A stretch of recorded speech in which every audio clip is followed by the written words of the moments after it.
Okay, today we're going to show you how to replace the battery on a Robertshaw controller.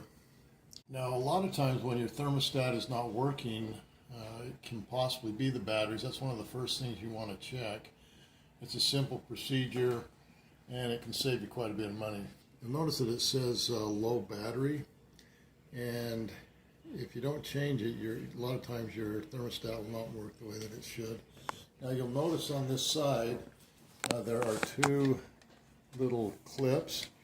You can just take a screwdriver and just press in on the clip and pull out. Same thing on the bottom. And then you'll notice that there are two AA batteries, and your plate might be a little bit different to take it off, but just look for some clips that you need to push in or maybe pull out.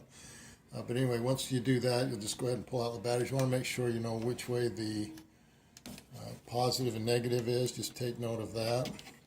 So just go ahead and pull the battery out.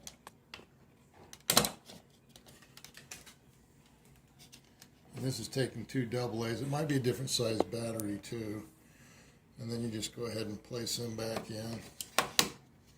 And make sure you put them in the same way, and you'll notice it says has the positive marking there.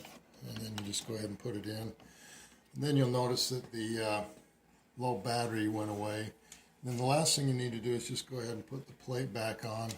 And it's pretty simple. Make sure you get it the right way, and then just compress it back on. You'll hear it click. And there you have it. Thanks for watching Big Al Repairs, and hopefully you subscribe.